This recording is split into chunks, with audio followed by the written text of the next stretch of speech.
Olá, pessoal. Para quem ainda não me conhece, eu sou a professora Mariana Machado, sou professora de processo civil. Se você ainda não me segue no Instagram, vai lá no Mariana Machado Prof.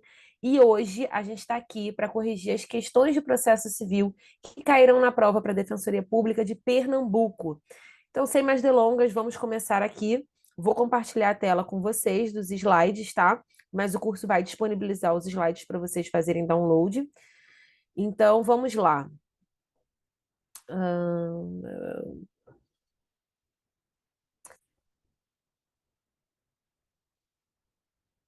Pronto, acredito que já esteja aparecendo aí para vocês os slides, correção de impacto, Defensoria Pública de Pernambuco, a gente vai falar de processo civil, e eu sou a professora Mariana Machado. Primeira questão diz o seguinte: a sociedade empresária Pisos Bonitos Limitada, enquadrada como microempresa especializada em reparo e instalação de pisos de porcelanato, situada no município de Arco Verde, Pernambuco, recebeu cheque sem provisão de fundos para pagamento de serviços de empreitada. O documento foi emitido por João, cliente da Pisos Bonitos, para pagamento de serviço de instalação de pisos em sua residência, situada no mesmo município, no valor de R$ 20.000. Passados cerca de 1 ano e meio do recebimento do cheque, José, diretor da pessoa jurídica, comparece ao núcleo de primeiro atendimento da Defensoria Pública do Estado de Pernambuco e narra o acontecido ao defensor público lá atuante, solicitando auxílio para resolver o caso. No caso em tela, assinale a opção que apresenta a orientação dada corretamente pelo defensor público. Bom, o gabarito da questão é a letra C e nós vamos ver uma por uma porque as demais estão erradas. A letra A diz que é cabível a propositura de ação monitória em face de João a ser distribuída ao Juizado Especial Cível da Comarca de Arco Verde. Gente, a primeira coisa que a gente tem que lembrar é que a ação monitória, ela faz parte de um tipo de... ela precisa de um procedimento especial, ela está na parte de procedimentos especiais, estabelecida lá no Código de Processo Civil. E a gente sabe, doutrinariamente, já há o entendimento, tanto da doutrina quanto da jurisprudência também, de que as ações monitórias não podem ser, as ações especiais, na verdade, as ações com procedimentos especiais não podem ser ajuizadas, não podem tramitar no âmbito dos juizados especiais. Então, a gente tem um enunciado do FONAGE que fala isso, que é o enunciado número 8. Então, esse é o motivo pelo qual a alternativa A está errada. Não cabe ação monitória no âmbito de juizado especial, que tem procedimento próprio, um procedimento sumaríssimo, ok? Letra B diz que deve procurar um advogado particular para consulta e atendimento, porque a assistência jurídica da Defensoria Pública é permitida apenas às pessoas naturais. Também está errada a Lei Complementar 80 de 94, traz expressa possibilidade da Defensoria Pública patrocinar tanto pessoas naturais quanto pessoas jurídicas. Então, esse é o motivo pelo qual a alternativa B está errada. Letra C, o nosso gabarito, diz que a sociedade empresária Pisos Bonitos Limitada poderá ajuizar ação de cobrança tendo legitimidade para atuar perante o juizado especial cível por se tratar de microempresa. A Lei 9.099, que trata dos juizados especiais cíveis, traz expressamente a possibilidade de microempresa figurar no polo passivo de ações que tramitam em juizado, no âmbito dos juizados especiais. Por isso, o gabarito é a letra C. Letra D diz que é viável propor ação em face de João visando receber os valores devidos em razão do serviço prestado, sendo certo que a autora gozará de presunção de veracidade da declaração de hipossuficiência, tal como a pessoa natural. Errado, o Código de Processo Civil diz que somente a pessoa natural goza de presunção de veracidade em sua declaração de hipossuficiência. A pessoa jurídica ela tem que comprovar que faz jus ao benefício da gratuidade de justiça. Então, tanto em razão da previsão expressa do Código de Processo Civil, dizendo que exclusivamente a declaração de hipossuficiência feita por pessoa natural tem presunção de veracidade, como também há uma súmula do STJ que diz que as pessoas jurídicas, para fazerem jus ao benefício da justiça gratuita, têm que comprovar a hipossuficiência financeira. E a letra E diz a letra E diz solicitar que o sócio cotista compareça à Defensoria Pública e ratifique o pedido de assistência jurídica em juízo, independentemente de designação de poderes de gerência do ato constitutivo. Errado também, porque o Código Civil não traz essa previsão, pelo contrário, a pessoa designada no ato constitutivo da pessoa jurídica, ela tem legitimidade para pleitear em favor dessa pessoa jurídica, então não há essa restrição legal, essa imposição legal, e esse é o motivo pelo qual a letra E está errada. Aqui no próximo slide, eu coloquei os artigos que fundamentam cada uma das alternativas. Então, é importante que você leia o cabimento da ação monitória, que está no artigo 700 do Código de Processo Civil. Ela vai ser cabível quando o credor estiver munido de prova escrita sem eficácia de título executivo para cobrança de dívida certa, entrega de coisa ou cumprimento de obrigação de fazer ou não fazer. Então, por ela possuir um procedimento especial próprio, como eu já comentei aqui com vocês, não vai caber o seu ajuizamento no âmbito dos juizados especiais. Enunciado 8 do FONAGE diz expressamente que as ações cíveis sujeitas aos procedimentos especiais não são admissíveis nos juizados especiais. Letra B incorreta, Lei Complementar 80 de 94, artigo 4º, inciso 5º, garante a possibilidade da Defensoria Pública patrocinar não só pessoas naturais, pessoas físicas, como também pessoas jurídicas. Letra C é o nosso gabarito. Segundo o entendimento do STJ, os juizados especiais cíveis têm competência para processar e julgar ações de cobrança, cujo valor não ultrapasse 40 salários mínimos, e, além disso, a microempresa pode, sim, ser admitida em um dos polos da ação que tramita no âmbito do juizado especial cível, conforme artigo 8º, parágrafo 1º, inciso 2 da Lei 9.099. A letra D também está incorreta, porque fala da alegação de insuficiência que ela vai ter presunção de veracidade exclusivamente em caso de pessoa natural, e aí a súmula 481 do STJ reforça que a pessoa jurídica somente faz jus ao benefício da justiça gratuita quando ela demonstrar a sua impossibilidade de arcar com os encargos processuais, e a letra E também está incorreta, pois não há qualquer previsão legal naquele sentido. Passemos agora para a questão 29. Vou lembrar aqui com vocês que a gente está corrigindo a prova amarela, que é a do tipo 3, tá bom? Acredito que outros professores já tenham falado isso, esqueci de falar no começo da aula, mas enfim, fica aqui estabelecido. Agora vamos para a questão de número 29, que diz o seguinte: Arnaldo celebrou o contrato de locação com Gisele, referente a imóvel residencial, e Gilson figurou como fiador de Arnaldo. Em que pese tenha desocupado o imóvel após fim do contrato, Arnaldo não efetuou o pagamento dos últimos 3 meses de aluguel. Por essa razão, Gisele ajuizou a ação de cobrança em face de Gilson, visando receber tais valores. Ou seja, Gisele ajuizou uma ação em face do fiador e não em face do devedor direto, ok? Após ser citado, Gilson consultou seu advogado a respeito da possibilidade de incluir Arnaldo no polo passivo por sua própria iniciativa. A respeito desse questionamento formulado por Gilson, assinale a opção que indica a resposta adequada. Letra A. Requerer o chamamento ao processo de Arnaldo em sede de contestação. Letra B. Sugerir a Gisele que inclua Arnaldo como réu, aditando a petição inicial. Letra C. Pedir a denunciação da lide em face de Arnaldo quando da oferta de sua contestação. Letra D. Por petição simples até a conclusão dos autos para a sentença. Pugnar pela inclusão de Arnaldo como réu em litisconsórcio passivo. Ou letra E. Pleitear ao juízo que determine a citação de Arnaldo para figurar como assistente simples na causa. Aqui, a gente tem uma hipótese de intervenção de terceiro. O gabarito vai ser a letra A. E o que pode fazer Gilson como fiador para chamar Arnaldo a responder pela dívida da qual ele é o devedor principal? Chamamento ao processo. Letra A. Eu fiz uma tabelinha aqui para vocês diferenciarem denunciação da lide de chamamento ao processo. O chamamento ao processo está no artigo 130 do Código de Processo Civil, enquanto a denunciação da lide está no artigo 125, tá? A denunciação da lide, gente, ela pode ser promovida por qualquer das partes nas seguintes circunstâncias. A denunciação pode ser feita ao alienante imediato no processo relativo à coisa cujo domínio foi transferido ao denunciante, a fim de que possa exercer os direitos que da evicção lhe resultam. Ou seja, primeira hipótese de cabimento da denunciação da lide vai ser naquelas ações de evicção, tá? Segunda hipótese é o chamamento àquele que estiver obrigado por lei ou pelo contrato a indenizar em ação regressiva o prejuízo de quem for vencido no processo. Então, o que a gente tem aqui na denunciação da lide? Ou em caso de evicção, ou em caso de ação regressiva, tanto o autor como o réu podem promover a denunciação da lide na forma do artigo 125 do CPC. A citação do denunciado ela tem que ser requerida na inicial, se o denunciante for o autor, ou na contestação, se o denunciante for réu. E aí vão se aplicar aqui os prazos e as formas estabelecidas no artigo 131 do CPC. Já o chamamento ao processo, ele apenas pode ser promovido pelo réu. Quando? Quando o afiançado precisar ser chamado na ação em que o réu for fiador, que é exatamente a hipótese aqui de Arnaldo e Gilson.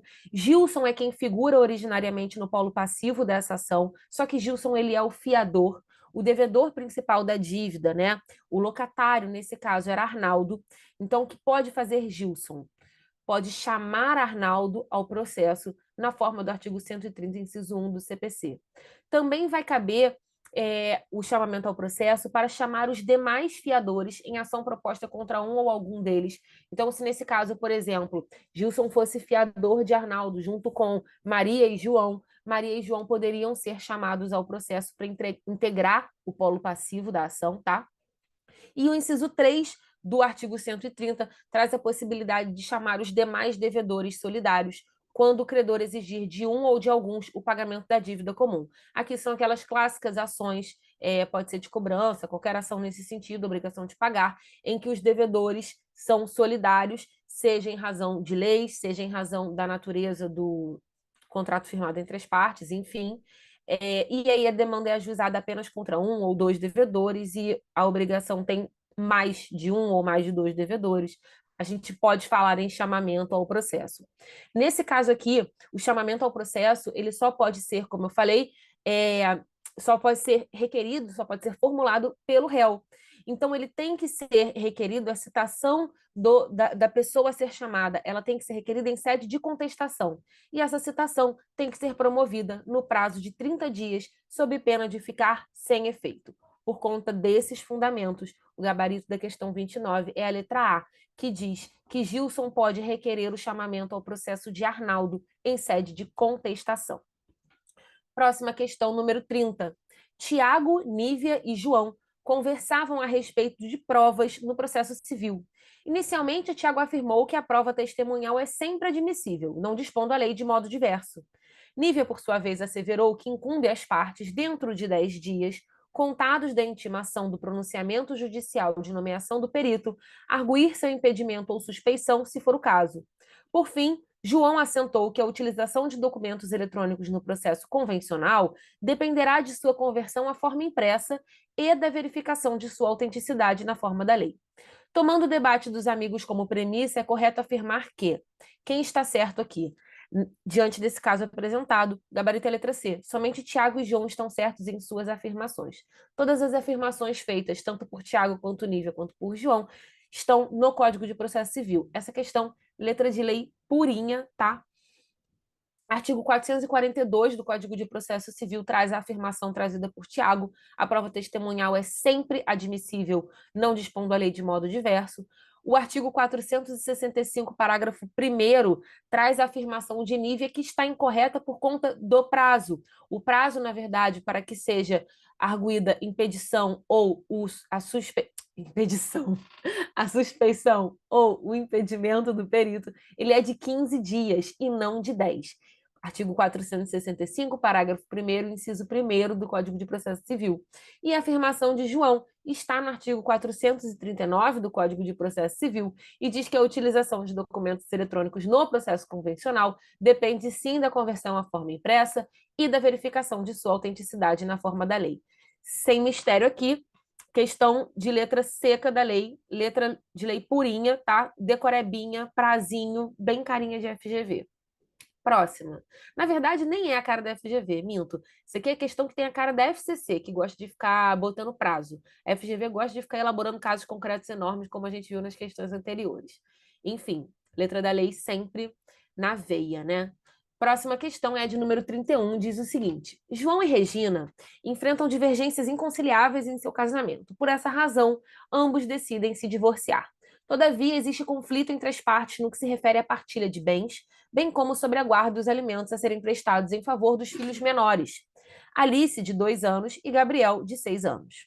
Em razão da falta de consenso prévio, Regina ajuizou ação de divórcio, cumulada com partilha de bens e fixação de alimentos em face de João. Sobre o caso narrado, assinale a afirmativa correta. O gabarito aqui é a letra C, Vamos ver o fundamento de cada uma das alternativas. Letra A diz que a audiência de mediação e conciliação poderá ser dividida em 4 sessões, sem prejuízo de providências jurisdicionais para evitar o perecimento do direito. Errado, porque, na verdade, a audiência de mediação e de conciliação ela pode ser dividida em tantas sessões quantas forem necessárias, tá? A possibilidade de consenso entre as partes. Então, não tem esse limite de até 4 sessões ou de qualquer número de sessões. Podem ser feitas várias tentativas de mediação e de conciliação.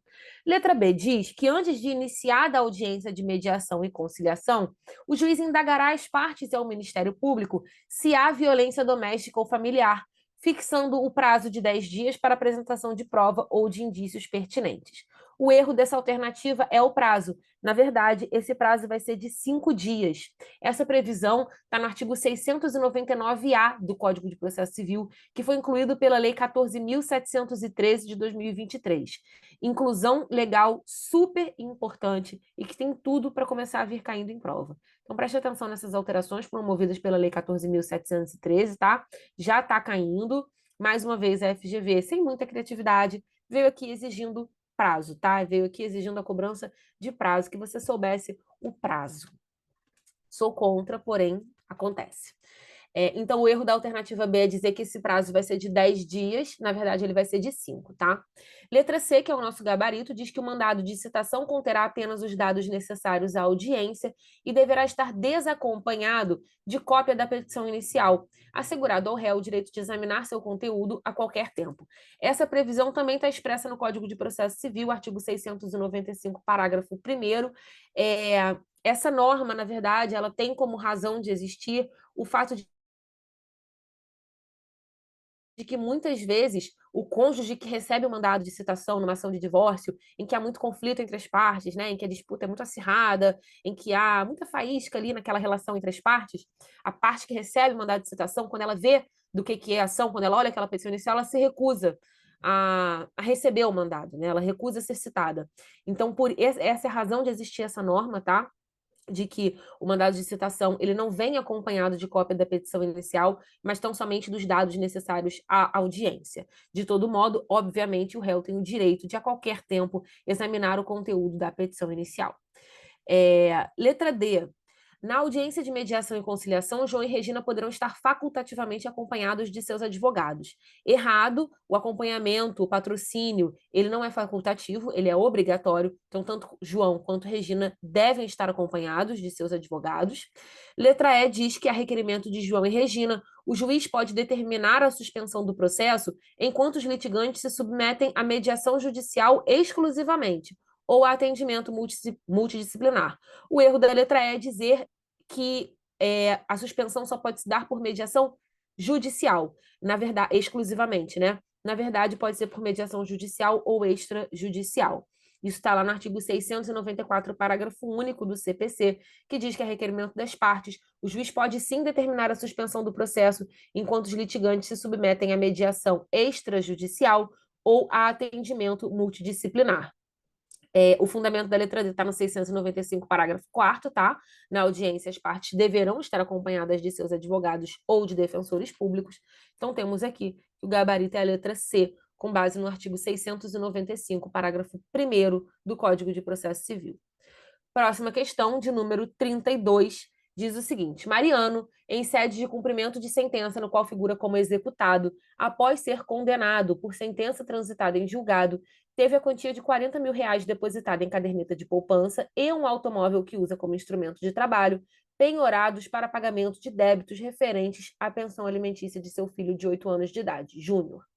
A penhora diz respeito aos últimos 2 anos de pensão, os quais não foram voluntariamente cumpridos por Mariano. Por essa razão, o defensor público responsável pela defesa dos interesses de Júnior, em juízo, pleiteou o ato constritivo após passados 15 dias para pagamento voluntário. Sobre o caso, assinale a afirmativa correta. A letra A diz que a quantia depositada na caderneta de poupança é impenhorável, pois é inferior a 40 salários mínimos. Isso está errado, tá? Apesar de fato, em regra, essa quantia ser, sim, impenhorável, o próprio Código de Processo Civil traz como exceção a possibilidade de penhora quando se tratar de dívida de natureza alimentar, como é o caso aqui. Então, esse é o erro da alternativa A. Letra B diz que Mariano pode requerer a substituição da penhora do dinheiro por fiança bancária, desde que em valor não inferior ao do débito constante da inicial, acrescido de 10%.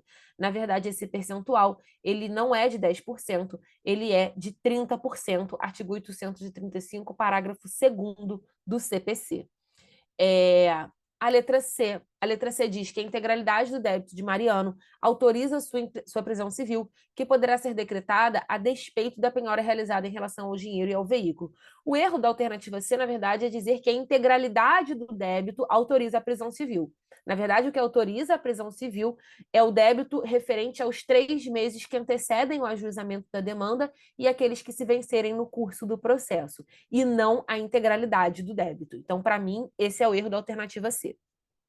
Letra D diz que o automóvel usado como instrumento de trabalho é impenhorável, ainda que se trate de cumprimento de sentença para recebimento de prestação alimentícia.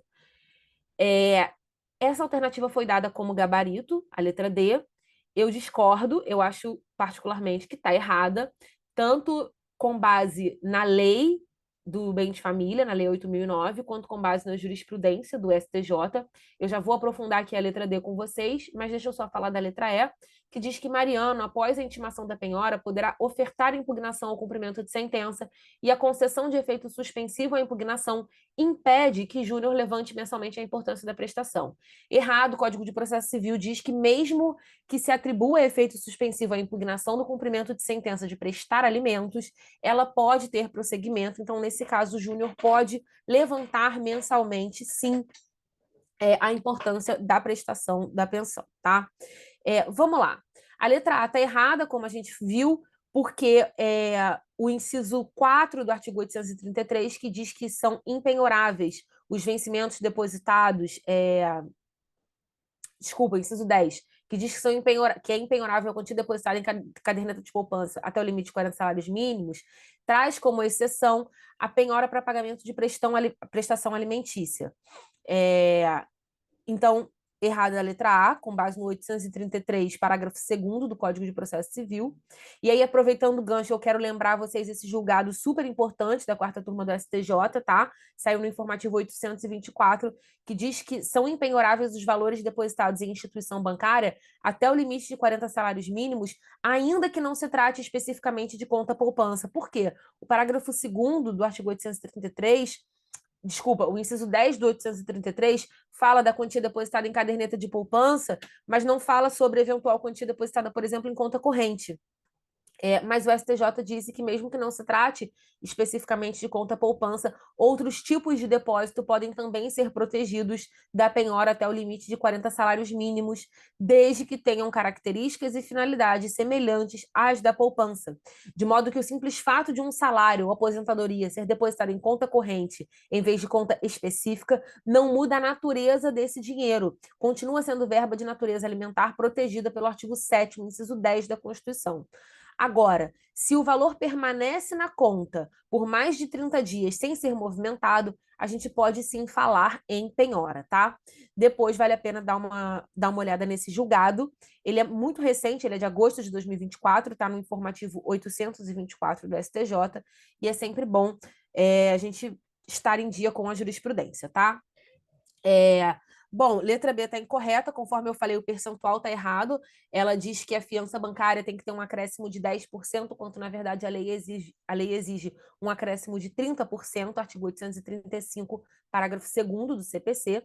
A letra C está incorreta por conta daquilo que eu mencionei, que, na verdade, não é a integralidade da dívida de Mariano que autoriza a sua prisão civil. O que vai autorizar a sua prisão civil, em verdade, é a dívida referente aos 3 meses que antecedem o ajuizamento da execução e as que se vencerem no curso do processo, artigo 528, parágrafo 7º do CPC. E a letra E tem como fundamento o parágrafo 10 do artigo 525, que autoriza o prosseguimento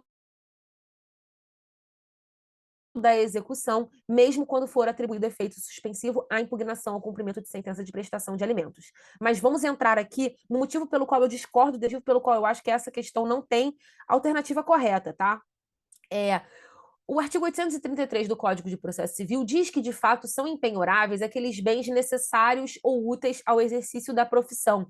E daí a gente pode, sim, incluir o automóvel que o motorista de Uber, o motorista de aplicativo, o motorista de táxi utiliza para o seu trabalho, tá? Então, em regra, esse automóvel, provado que ele é utilizado para fins de trabalho, ele vai sim ser impenhorável.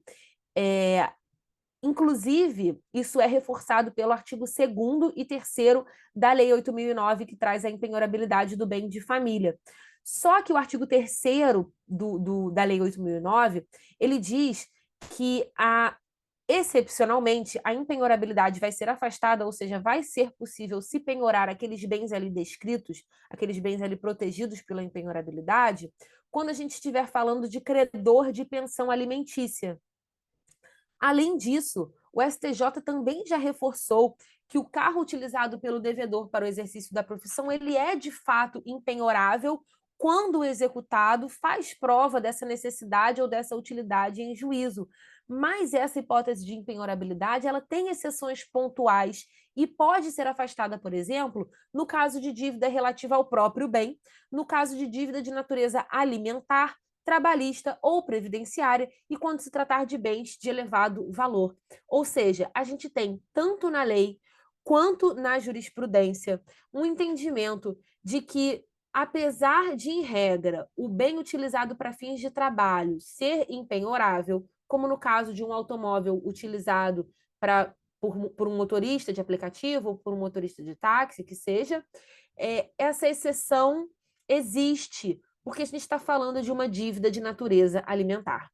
Então, a letra D, quando ela fala assim, o automóvel usado como instrumento de trabalho é impenhorável, ainda que se trate de cumprimento de sentença para recebimento de prestação alimentícia, para mim ela vai contra a Lei 8.009 de 90 e vai contra o entendimento do STJ.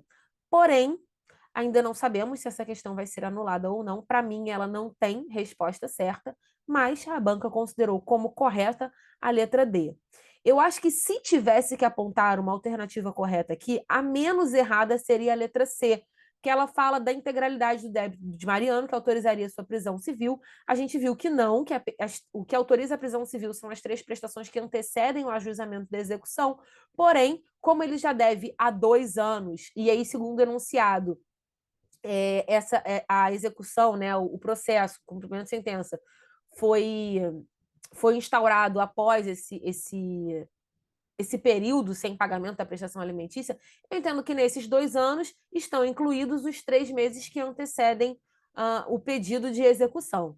Porém, de fato, assim, correta mesmo, ela não está. Para mim, ela pode ser a que está menos errada. Enfim, para mim, essa questão não tem gabarito, não tem resposta certa. E esses são os fundamentos. Deixei tudo aqui nos slides para vocês darem uma olhadinha depois com calma, inclusive o julgado do STJ, a Lei 8.009.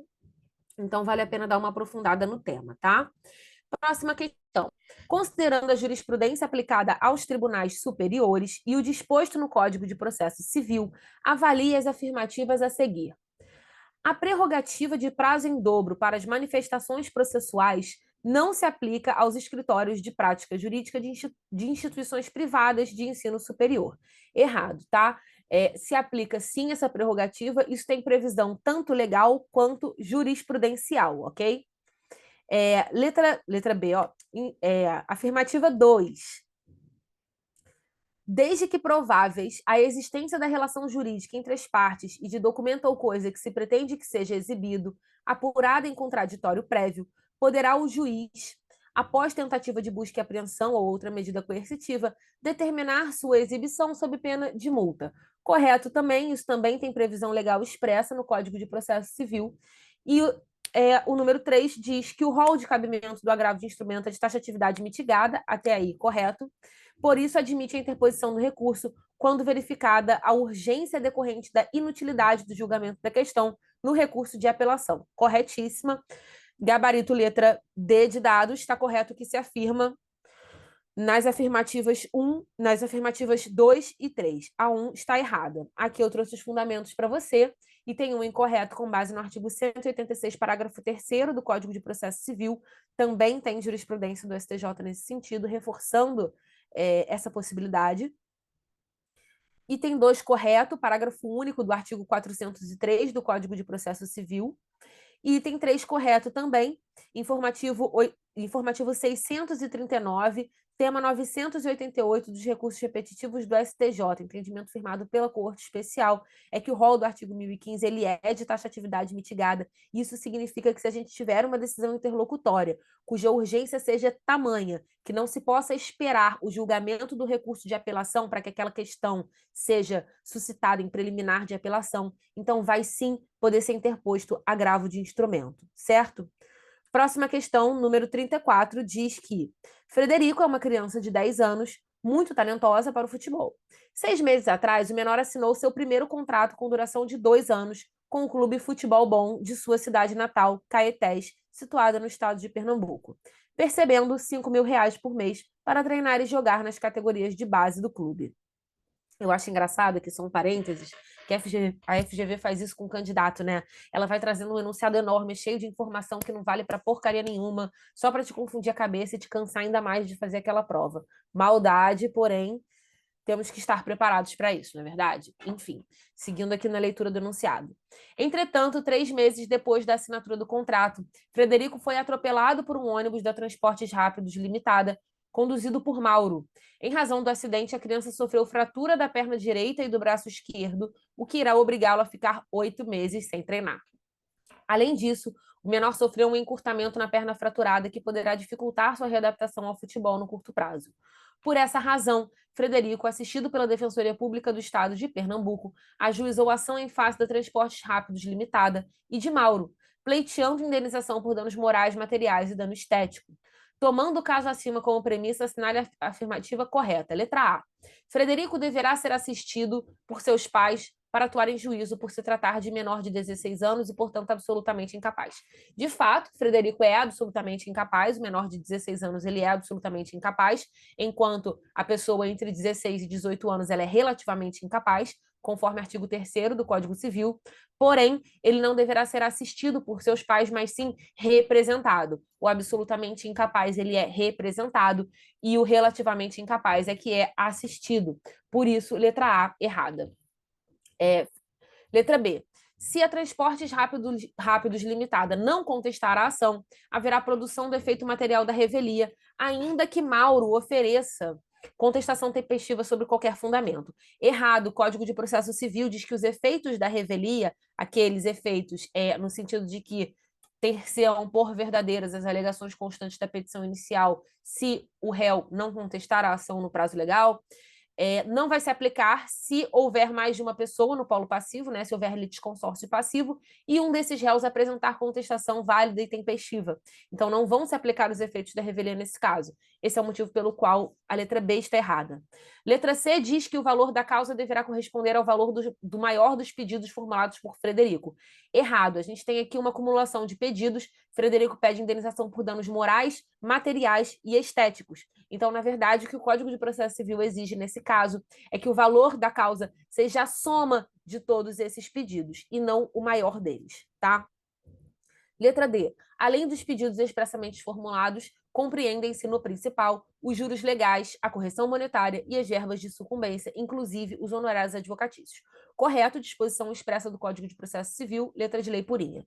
Letra E diz que é imprescindível a juntada de procuração outorgada por Frederico, representado por seus pais, à Defensoria Pública do Estado de Pernambuco. Aqui até diz que é correto, Frederico está representado por seus pais, porém, o erro da alternativa é dizer que a procuração ela é imprescindível. Tanto a Lei Complementar 80 de 94, que organiza a Defensoria Pública no âmbito federal, quanto a Lei Complementar do Estado de Pernambuco, específica para a Defensoria Pública do Estado de Pernambuco, trazem a possibilidade da Defensoria Pública patrocinar a parte, independentemente da juntada de mandato. Então, vamos ver aqui os fundamentos legais. Letra A, artigo 71, o incapaz será representado ou assistido por seus pais, por tutor ou por curador na forma da lei. E aí, como eu mencionei, o absolutamente incapaz, ele é representado, mas o absolutamente incapaz, ele é assistido. No caso aqui, Frederico tem 10 anos de idade, por isso ele é absolutamente incapaz. Por isso, nesse caso, ele tem que ser representado e não assistido. Letra B está errada, com base no 344 e no 345, inciso 1 do CPC, que diz que a revelia não vai produzir os efeitos mencionados no artigo 344, quando houver pluralidade de réus e um deles apresentar contestação. Letra C está incorreta, o valor da causa constará da petição inicial ou da reconvenção e será, na ação em que há acumulação de pedidos, a quantia correspondente à soma dos valores de todos eles. Letra D, que é a correta, é o nosso gabarito, diz exatamente o que está na alternativa, tá? O pedido compreende, além do principal, os juros legais, a correção monetária e as verbas de sucumbência, incluindo os honorários advocatícios. E a letra E tem como fundamento o artigo 44, inciso 11 da Lei Complementar 80 de 94 e a Lei Complementar do Estado de Pernambuco, número 20 de 98, traz no seu artigo 46, inciso 11, previsão exatamente igual, dizendo que é prerrogativa do membro da Defensoria Pública do Estado, dentre outras que a lei local estabelecer, representar a parte em feito administrativo ou judicial, independentemente de mandato, ressalvados os casos para os quais a lei exija poderes especiais. Então, gabarito aqui, letra D, bem simples também, tudo com fundamento na letra fria da lei, tá? Questão de número 35. Tramitando o processo perante... Avalie as afirmativas a seguir. Tramitando o processo perante outro juízo, os autos serão remetidos ao juízo federal competente se nele intervier a União na qualidade de parte ou de terceiro interveniente. Até aqui, a afirmativa estava correta. O erro começa agora. Incluindo as ações de recuperação judicial, falência, insolvência civil e acidente do trabalho. Totalmente errado. Na verdade, não vai acontecer essa remessa ao juízo federal quando a gente estiver diante de recuperação judicial, de falência, de insolvência civil e de acidente do trabalho, conforme previsão constitucional e também repetida no nosso Código de Processo Civil. Então, afirmativa número 1, errada. Número 2, os mandados de segurança decididos em única instância pelos tribunais superiores, quando denegatória a decisão, serão julgados em recurso ordinário pelo STF. Correto, previsão constitucional, letra seca, de lei. Número 3. Cabe agravo de instrumento em face da decisão que exclui litisconsorte passivo. Correto. Isso está lá no rol do 1015 do Código de Processo Civil. Portanto, gabarito aqui, letra D, estão corretas as afirmativas números 2 e 3. Vamos às fundamentações. Ai, não está passando o slide. Pronto. E tem um incorreto, artigo 109, inciso 1 da Constituição Federal e artigo 45, inciso 1 do Código de Processo Civil, excluem a remessa do feito à Justiça Federal quando nele intervier a União em casos de recuperação judicial, falência, insolvência civil e acidente do trabalho. E tem 2 correto, Constituição, artigo 102, inciso 2º, a linha A, compete ao STF julgar em recurso ordinário HC, mandado de segurança, habeas data e mandado de injunção, quando decididos em única instância pelos tribunais superiores e se denegatória a decisão. Item 3, correto, cabe agravo de instrumento contra as decisões interlocutórias que versarem sobre exclusão de litisconsorte. Nesse ponto aqui, eu quero aproveitar o gancho para falar com vocês sobre um julgado super importante do STJ também, que caiu recentemente em prova, dizendo que não cabe agravo de instrumento contra a decisão que indefere o pedido de exclusão do litisconsorte. Veja que o inciso 7 do artigo 1015, ele diz que vai caber o recurso quando a decisão for de exclusão do litisconsorte. O que o STJ entende? Que essa previsão abrange apenas a decisão que exclui o litisconsorte, porque a decisão que mantém o litisconsorte em qualquer dos polos da demanda, ela não tem urgência que justifique a sua imediata reapreciação em segundo grau.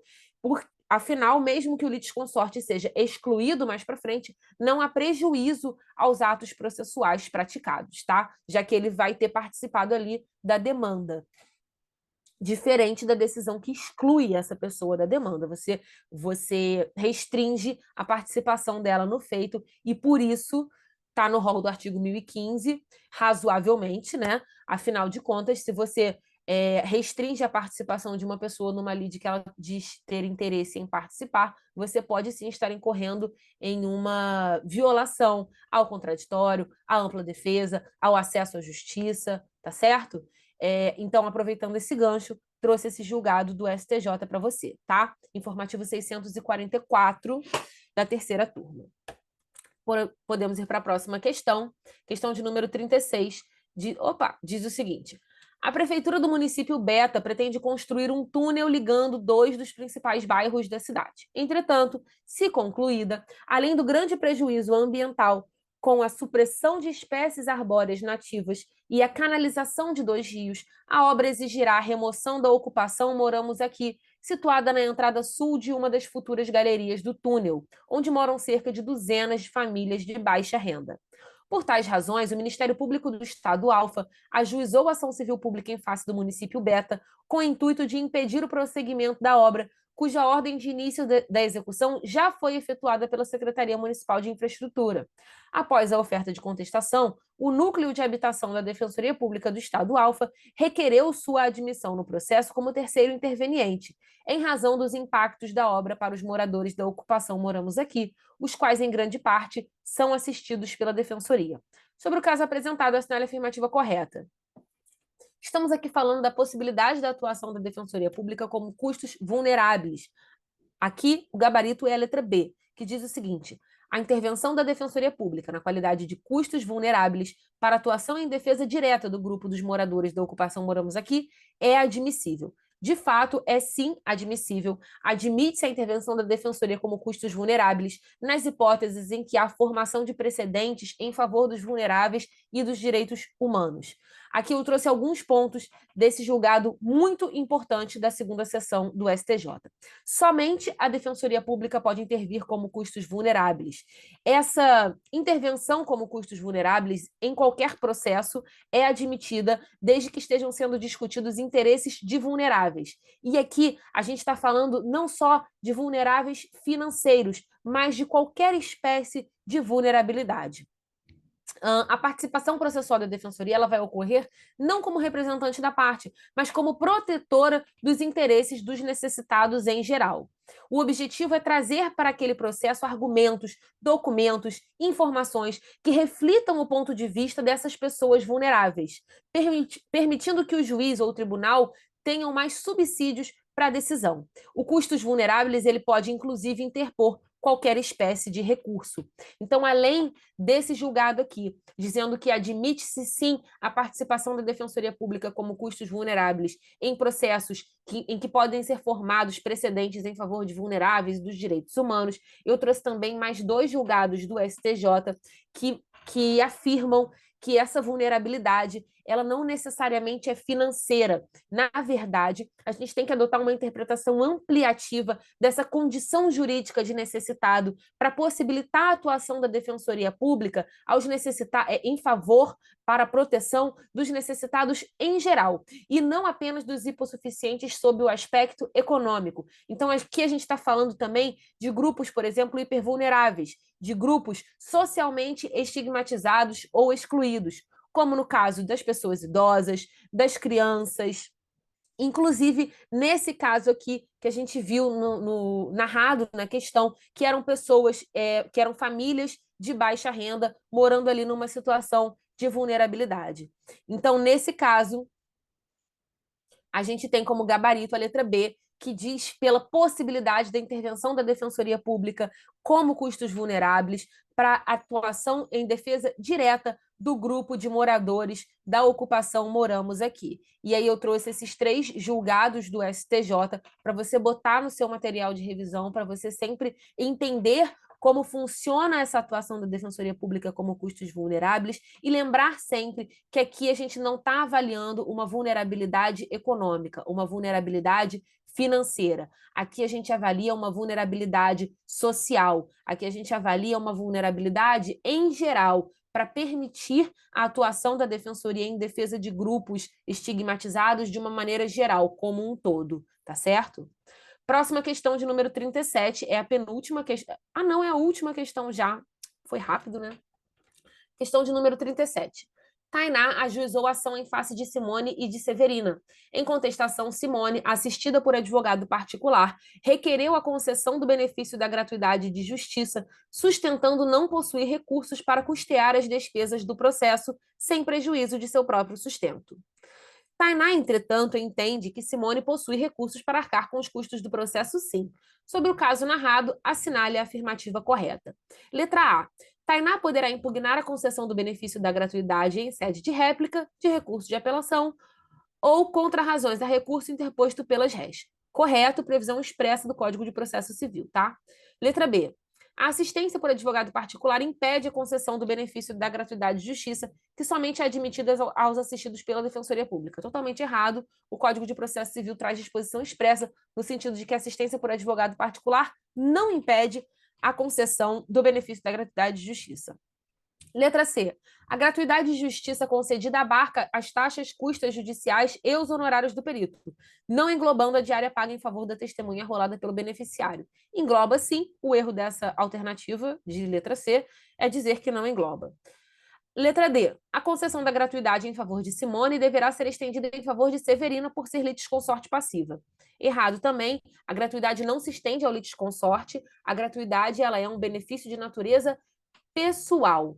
Então, não é porque uma das pessoas, um dos litisconsortes,